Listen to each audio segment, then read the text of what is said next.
हे guys welcome. इस video में हम देखेंगे critical angle, total internal reflection, acceptance angle and numerical aperture के बारे में। तो स्टार्ट करते हैं आज की वीडियो।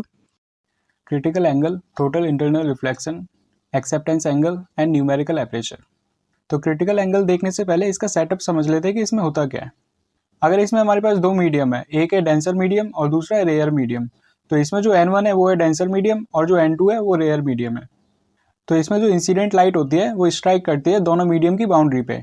और इसमें दो केस होते हैं जब ये स्ट्राइक करती है, तो या तो जो लाइट है वो रिफ्लेक्ट होकर वापस चली जाएगी उसी मीडियम में, या वो लाइट दूसरे मीडियम में ट्रांसमिट हो जाएगी, मतलब पास हो जाएगी। तो अब देखते हैं क्रिटिकल एंगल क्या कहता है। When the angle of reflection in rare medium is 90 degree, a critical angle is reached at the point of incident O. The angle of incident in the denser medium is known as critical angle and denoted by theta c. तो critical angle के case में क्या होता है कि अगर जो incident light आई है हमारी और जो लाइट रिफ्लेक्ट हो रही है, तो अगर जो रिफ्लेक्टेड लाइट है उसका एंगल 90 डिग्री हो जाता है, तो उस केस में हमें मिलता है क्रिटिकल एंगल। तो जब रिफ्लेक्टेड लाइट के लिए हमें 90 डिग्री का एंगल बनता है, तो उसके लिए जो इंसिडेंट एंगल होता है वही होता है क्रिटिकल एंगल।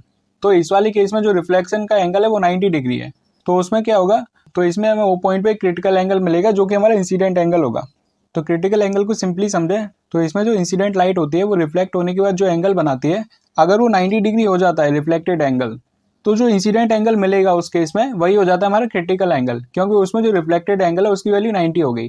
तो जो इंसिडेंट एंगल होता है वो हो जाता है क्रिटिकल एंगल, और क्रिटिकल एंगल को हम डिनोट करते हैं थीटा सी से। In this position the refractive index of the rarer medium with respect to the denser medium. तो इसमें रिफ्रैक्टिव इंडेक्स गिवन है रेयर मीडियम का with respect to denser medium, तो ये हो जाएगा N2/N1, क्योंकि इसमें जो N1 है वो है डेंसर मीडियम का रिफ्रैक्टिव इंडेक्स और जो N2 है वो है रेयर मीडियम का रिफ्रैक्टिव इंडेक्स, जो कि इक्वल होता है sin i upon sin r के स्नेल्स लॉ से। इसमें जो इंसिडेंट एंगल है वो है हमारा थीटा सी, क्योंकि वही हमारा क्रिटिकल एंगल है।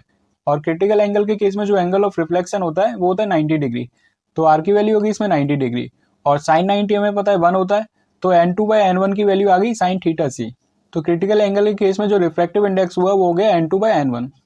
अब देखते हैं टोटल इंटरनल रिफ्लेक्शन क्या होता है। When light travels from a medium with a higher refractive index to a medium with a lower refractive index and it strikes the boundary at more than the critical angle, all light will be reflected back to the incident medium and it will not penetrate the second medium. This phenomenon is called total internal reflection TIR. इसमें हमारे पास दो medium है, एक है air और दूसरा है glass, और जो ग्लास का रिफ्रैक्टिव इंडेक्स होता है वो ज़्यादा होता है कंपेयर टू एयर, मतलब एयर का रिफ्रैक्टिव इंडेक्स कम होता है कंपेयर टू ग्लास और ग्लास का ज़्यादा होता है कंपेयर टू एयर। तो जब लाइट ट्रेवल करती है हायर रिफ्रैक्टिव इंडेक्स से लोअर रिफ्रैक्टिव इंडेक्स की तरफ और स्ट्राइक करती है उसकी बाउंड्री पे, तो इसमें आप देखिए जो ग्लास है वो है हायर रिफ्रैक्टिव इंडेक्स मीडियम, तो जो इंसिडेंट लाइट होती है वो स्ट्राइक करती है दोनों मीडियम की बाउंड्री पे। और अगर जो इंसिडेंट लाइट का एंगल है, मतलब जो इंसिडेंट एंगल है, अगर वो क्रिटिकल एंगल से ज़्यादा हो जाता है, तो उस केस में क्या होगा, जो लाइट होगी वो रिफ्लेक्ट होकर वापस आ जाएगी उसी मीडियम में, वो पेनिट्रेट नहीं करेगी, पास नहीं होगी दूसरे मीडियम में। तो ये होता है टोटल इंटरनल रिफ्लेक्शन।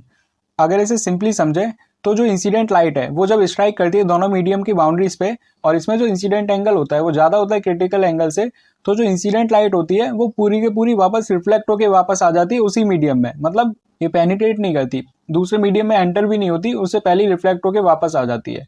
तो इसमें हमारा रिफ्लेक्शन हुआ, तो इसीलिए इसका नाम होता है टोटल इंटरनल रिफ्लेक्शन। टोटल इसीलिए क्योंकि इसमें पूरी तरीके से रिफ्लेक्ट होकर वापस आ रही है, इसमें से कुछ भी लाइट पेनिट्रेट नहीं कर रही, पास नहीं कर रही, इसीलिए इस फिनोमेना को बोलते हैं टोटल इंटरनल रिफ्लेक्शन, क्योंकि पूरी लाइट हमें रिफ्लेक्ट होकर वापस मिली उसी मीडियम में। अब देखते हैं एक्सेप्टेंस एंगल के बारे में। तो इसके लिए पहले हमें इसका सेटअप समझना पड़ेगा, तो पहले इसका सेटअप समझते हैं। तो इसमें ये है हमारे पास ऑप्टिकल फाइबर, और इसके अंदर वाली जो लेयर है वो है कोर और बाहर वाली लेयर है वो है cladding. Let us consider light propagation in an optical fibre. तो इसमें क्या हो रहा है, जो लाइट एंटर हो रही है वो हो रही है ऑप्टिकल फाइबर में। The end eight which the light enters the fibre is called launching and. तो इसमें जो हमारे पास ऑप्टिकल फाइबर है उसमें से लाइट प्रोपोगेट हो रही है, मतलब लाइट पास हो रही है, और इसमें जो एंड है जहाँ से लाइट एंटर कर रही है फाइबर में वो होता है launching and. Let the refractive index of core N1 and the refractive index of cladding भी N2। तो इसमें जो कोर का रिफ्रैक्टिव इंडेक्स है वो है N1 और जो क्लैडिंग का रिफ्रैक्टिव इंडेक्स है वो है N2। N2 less than N1, मतलब कोर का जो रिफ्रैक्टिव इंडेक्स होता है वो ज़्यादा होता है क्लैडिंग के रिफ्रैक्टिव इंडेक्स से। Let the outside medium from which the light is launched into the fibre have a refractive index N0। और जहाँ से लाइट एंटर कर रही है जो बाहर वाला मीडियम है उसका रिफ्रैक्टिव इंडेक्स है N0। Let a light ray enter the fibre at an angle theta I to the axis of fiber and the reflected ray make an angle theta r with the axis and strike the core cladding interface at an angle phi. तो इसमें जो incident angle है वो है theta है। तो इसमें जो लाइट एंटर कर रही है ऑप्टिकल फाइबर में, मतलब जो इंसिडेंट लाइट है उसका एंगल है थीटा है। और ये थीटा एंगल किससे बनना है? ये थीटा एंगल बनना है ऑप्टिकल फाइबर की एक्सिस से। और इसमें जो रिफ्लेक्टेड एंगल है वो है थीटा आर, जो भी ऑप्टिकल फाइबर की एक्सिस से बनना है। और ये है कोर एंड क्लैडिंग का इंटरफेस, मतलब यहाँ पे कोर एंड क्लैडिंग दोनों मीट कर रही हैं। तो जो इंसिडेंट लाइट होती है वो कोर एंड क्लैडिंग के इंटरफेस पे स्ट्राइक करती है। If phi is greater than critical angle, the ray undergo total internal reflection at the interface. As long as phi is greater than critical angle, the light remain within the fiber. तो इसमें जो angle strike कर रहा है core and cladding के interface पे phi, अगर वो ग्रेटर देन है क्रिटिकल एंगल से, तो इसमें जो फाई है अगर उसकी वैल्यू क्रिटिकल एंगल से ज़्यादा है तो इसमें जो लाइट होगी वो टोटल इंटरनल रिफ्लेक्शन में चली जाएगी। मतलब इसमें जो लाइट है वो पास नहीं करेगी दूसरे मीडियम में, वो उसी मीडियम में रिफ्लेक्ट होकर वापस चली जाएगी। और ऐसा कब तक होगा? जब तक जो फाई की वैल्यू है वो ग्रेटर देन रहेगी थीटा सी से, जब तक ये प्रोसेस चलता रहेगा। तो इसमें जो लाइट आई वो इधर स्ट्राइक की और इसमें जो फाई का एंगल है वो ग्रेटर देन है क्रिटिकल एंगल से, तो जो लाइट है वो रिफ्लेक्ट होकर वापस इसी मीडियम में आ गई। और सिमिलरली इधर भी ऐसा हुआ, जो फाई है वो ग्रेटर देन है क्रिटिकल एंगल से, तो इसमें भी जो लाइट है वो रिफ्लेक्ट होकर वापस चलेगी उसी मीडियम में। तो इस तरीके से ऑप्टिकल फाइबर में होता है टोटल इंटरनल रिफ्लेक्शन। और ये लाइट इसी तरीके से ट्रेवल करेगी जब तक जो फाई का एंगल है वो ग्रेटर देन रहेगा क्रिटिकल एंगल से। अब हम निकालेंगे एक्सेप्टेंस एंगल का फॉर्मूला। तो अगर हम इसमें स्नेल्स लॉ अप्लाई करेंगे तो जो n1 बाय n0 है वो इक्वल हो जाएगा साइन थीटा है बाय साइन थीटा आर के, क्योंकि जो n1 है वो है रिफ्रैक्टिव इंडेक्स ऑफ कोर और जो n0 है वो है refractive index of outside medium, मतलब बाहर वाले मीडियम का रिफ्रैक्टिव इंडेक्स। तो इसमें n1 बाय n0 इक्वल आ जाएगा साइन थीटा है बाय साइन थीटा आर के। और अगर इसमें हमें थीटा आई मतलब इंसिडेंट एंगल की वैल्यू मैक्सिमम चाहिए तो जो फाई का एंगल है वो इक्वल होना चाहिए क्रिटिकल एंगल से। तो इसमें जो थीटा आई की वैल्यू है वो हमें मैक्सिमम मिलेगी। From triangle ABC we have sine theta r equal to sine 90 minus phi equal to cos phi. तो अगर हम ये ट्राइंगल देखें ABC, इसमें ये वाला एंगल है थीटा आर और ये वाला एंगल फाई है और ये तो 90 डिग्री पे है ही। और हमें पता है ट्राइंगल के सारे एंगल्स का सम होता है 180 डिग्री। तो 180 में से 90 हटा देंगे क्योंकि ये तो हमें पता है, तो 90 हटा देंगे तो जो बचे 90, तो थीटा आर प्लस फाई हो जाएगा 90 डिग्री। और अगर इसमें हम थीटा आर की वैल्यू निकालेंगे तो वो आएगी 90 माइनस फाई। तो इसीलिए इस फॉर्मूले में हमने थीटा आर की जगह लिख दिया 90 माइनस फाई, और साइन 90 माइनस फाई होता है कॉस फाई। तो हमारे पास साइन थीटा आर की वैल्यू आ गई कॉस फाई। और इस वाले फॉर्मूले में अगर हम साइन थीटा आर को एक तरफ रखेंगे और साइन थीटा आर को दूसरी तरफ भेज देंगे तो हमारा फॉर्मूला कुछ ऐसा हो जाएगा, sine theta r is equal to sine theta r n1 by n0। और इसमें जो साइन थीटा आर है उसकी वैल्यू है कॉस फाई, तो इधर साइन थीटा आर की जगह हमने लिख दिया कॉस फाई। तो साइन थीटा आई की वैल्यू होगी n1 by n0 cos phi. तो हमारे पास साइन थीटा की वैल्यू ये आ गई। और हमने देखा अगर फाई की वैल्यू थीटा सी मतलब क्रिटिकल एंगल के इक्वल है तो जो इंसिडेंट एंगल मिलेगा वो हमें मैक्सिमम एंगल मिलेगा। तो जो थीटा है वो इक्वल हो जाएगा थीटा मैक्स के। तो इस फॉर्मूले में हम रिप्लेस कर देंगे फाई को थीटा सी से और थीटा आई को थीटा मैक्स से। तो इसमें हमने रिप्लेस कर दिया थीटा आई को थीटा मैक्स से, तो ये हो जाएगा sine theta max is equal to n1 by n0। और फाई को रिप्लेस कर दिया थीटा सी से, तो कॉस फाई की जगह आ जाएगा कॉस थीटा सी। और हमें साइन थीटा सी की एक और वैल्यू पता है जो होती है n2 बाय n1, जो कि हमने देखी थी क्रिटिकल एंगल के केस में। तो इधर हमने देखा था जो n2 बाय n1 है वो इक्वल होता है साइन थीटा सी के। तो हमारे पास आ गया sine theta C is equal to n2 by n1। और sine theta and cos theta में हमें रिलेशन पता है, जो साइन थीटा होता है वो इक्वल होता है √1 माइनस कॉस स्क्वायर थीटा। तो इसमें जो साइन थीटा है वो इक्वल हो जाएगा √1 माइनस कॉस स्क्वायर थीटा के, और जो √1 माइनस कॉस स्क्वायर थीटा है वो इक्वल हो जाएगा n2 बाय n1 के। और अगर रूट को दूसरी तरफ शिफ्ट करेंगे तो 1 माइनस कॉस स्क्वायर थीटा की वैल्यू आ जाएगी n2 square by n1 square. और कॉस स्क्वायर थीटा को दूसरी तरफ भेज देंगे और n2 square by n1 square को दूसरी तरफ, तो 1 minus n2 square by n1 square आ जाएगा कॉस स्क्वायर थीटा के इक्वल। और 1 minus n2 square by n1 square equal हो जाएगा n1 square minus n2 square by n1 square. और कॉस स्क्वायर पे जो रूट है उसे इस तरफ भेज देंगे तो ये हो जाएगा √n1 square minus n2 square by n1। तो ये हमारे पास कॉस थीटा सी की वैल्यू आ गई। और ये जो कॉस थीटा सी की वैल्यू है इसे हम पुट करेंगे साइन थीटा मैक्स के फॉर्मूले में। और अगर हम इसमें कॉस थीटा सी की जगह पुट करेंगे √n1 square minus n2 square by n1, तो जो n1 है उससे n1 कैंसिल हो जाएगा और जो n0 है वो इसके नीचे आ जाएगा। तो साइन थीटा मैक्स की वैल्यू हो जाएगी √n1 square minus n2 square bye n0। अगर हम इस फॉर्मूले में n0 की जगह 1 पुट करेंगे तो क्या होगा देख लेते हैं। तो अगर हमने n0 की जगह 1 पुट किया तो जो मैक्सिमम वैल्यू होगी साइन थीटा आई की वो हो जाएगी sine theta m is equal to √n1 square minus n2 square. और अगर सिर्फ थीटा m की वैल्यू निकालें तो theta m is equal to हो जाएगा sine inverse √n1 square minus n2 square. तो ये हमारे पास आ गई थीटा की maximum value. The angle theta m is called the acceptance angle of the fibre. तो ये जो एंगल आया थीटा m उसे हम बोलते हैं acceptance angle. Acceptance angle may be defined as the maximum angle that a light ray can have relative to the axis of the fiber. Acceptance angle को अगर डिफाइन करें तो मैक्सिमम एंगल होता है जो फाइबर की एक्सिस होती है उसके लिए, जो कि एक्सेप्ट कर सकती है। अब देखते हैं एक्सेप्टेंस कोण क्या होता है। The light rays contained within the cone having a full angle 2 theta m are accepted and transmitted along the fiber. This cone is therefore known as acceptance cone. इसमें जो लाइट रे है वो अगर कोन के अंदर आ रही है, मतलब इसमें जो एंगल है वो 2 थीटा एम के इक्वल एंगल है, जिससे कि जो ऑप्टिकल फाइबर है वो लाइट को एक्सेप्ट कर रही है और ट्रांसमिट भी कर रही है, तो वही कोन हो जाती है एक्सेप्टेंस कोन। तो एक्सेप्टेंस कोन के केस में जो एंगल होता है वो इक्वल होता है 2 थीटा एम के। अब देखते हैं फ्रैक्शनल रिफ्रैक्टिव इंडेक्स क्या होता है।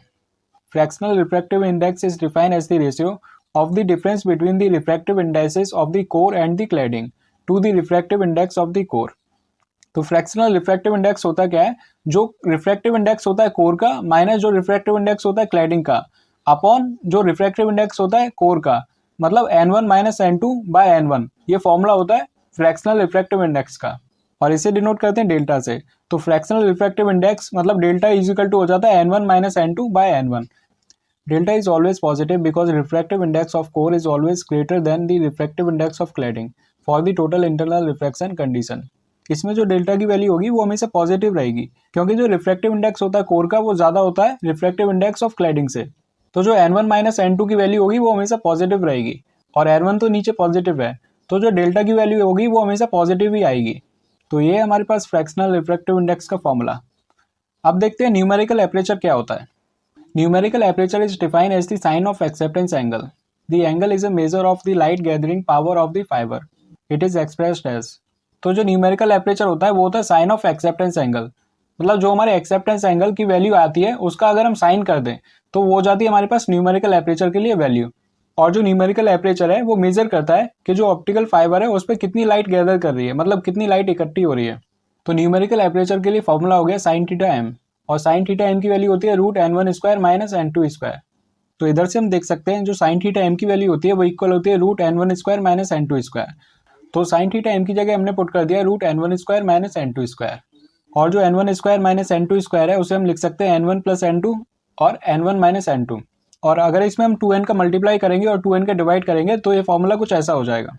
और इसमें जो n1 प्लस n2 बाई 2 है उसकी वैल्यू नियरली n1 के इक्वल आएगी, तो इसमें हम n1 प्लस n2 बाई 2 की जगह हम n1 लिख सकते हैं। और अभी हमने फ्रैक्शनल रिफ्रैक्टिव इंडेक्स भी देखा कि n1 minus n2 by n1 को हम लिख सकते हैं डेल्टा। इधर आप देख सकते हैं जो n1 minus n2 by n1 है उसे हमने लिख दिया डेल्टा। तो अगर हम इसे समझें तो इधर आ गया हमारे पास n1 और इधर आ गया हमारे पास डेल्टा, और इधर 2n1 है ही, तो जो n1 है उसका मल्टीप्लाई हो जाएगा इस वाले n1 से, तो ये हो जाएगा 2n1 स्क्वायर, और डेल्टा तो है ही, तो n1 square minus n2 square की वैल्यू आ जाएगी 2n1 स्क्वायर डेल्टा। और जो न्यूमेरिकल एपरेचर है वो है root n1 square minus n2 square का, तो जो वैल्यू आई हमारे पास n1 square minus n2 square उसका हम रूट कर देंगे। तो इस वैल्यू के जब हम रूट करेंगे तो इसमें से जो n1 स्क्वायर है वो बाहर आ जाएगा और रूट के अंदर आ जाएगा 2 डेल्टा, तो न्यूमेरिकल एपरेचर की वैल्यू हो जाती है n1 रूट 2 डेल्टा। तो ये हमारे पास फाइनल फॉर्मूला आ गया न्यूमेरिकल एपरेचर का, n1 root 2 delta. Numerical aperture is a measure of the light that can be accepted by a fibre. तो जो न्यूमेरिकल एपरेचर होता है वो मेजर करता है कि जो ऑप्टिकल फाइबर है वो किस अमाउंट में लाइट को एक्सेप्ट कर रही है। तो अब देखते हैं वी नंबर क्या होता है। V number is generally called normalised frequency of the fibre. It is given by the relation. जो वी नंबर होता है उसे generally normalised frequency of the fibre भी कहते हैं, और इसका जो फॉर्मूला होता है वो होता है v is equal to 2 pi A lambda root n1 square minus n2 square. और इसमें a क्या होता है, इसमें a है रेडियस ऑफ कोर और जो लैम्डा है वो है free space wavelength. In terms of numerical aperture it is given as. अगर वी नंबर के फॉर्मूले को हमें न्यूमेरिकल एपरेचर की टर्म में लिखना है तो हम कैसे लिखेंगे। हमें पता है जो root n1 square minus n2 square होता है वो न्यूमेरिकल एपरेचर के इक्वल होता है, तो इस फॉर्मूले में हम root n1 square minus n2 square की जगह लिख देंगे न्यूमेरिकल एपरेचर। तो वी नंबर का फॉर्मूला हो जाएगा v is equal to 2 pi A lambda N A. और न्यूमेरिकल एपरेचर के लिए एक और फॉर्मूला होता है n1 रूट 2 डेल्टा। तो इधर न्यूमेरिकल एपरेचर की जगह हम लिख देंगे n1 रूट 2 डेल्टा। तो वी नंबर का फॉर्मूला आ जाएगा v is equal to 2 pi A lambda n1 root 2 delta. अब वी नंबर में और देख लेते हैं। The wavelength corresponding to the value of v is equal to 2.405 is known as the cutoff wavelength lambda c of the fiber। अगर कोई ऐसी wavelength है जिसके लिए v नंबर की वैल्यू आ रही है 2.405, तो उस फाइबर के लिए जो वेवलेंथ होगी उसे बोलते हैं कट ऑफ वेवलेंथ, और इसे डिनोट करते हैं लैम्डा c से। तो इसके लिए फॉर्मूला हो जाता है lambda c is equal to lambda v by 2.405। इसमें लैम्डा सी है कट ऑफ वेवलेंथ और लैम्डा तो फ्री स्पेस वेवलेंथ है और वी नंबर है। सो इस वीडियो में इतना ही, मिलते हैं अपनी नेक्स्ट वीडियो में। Thank you for now.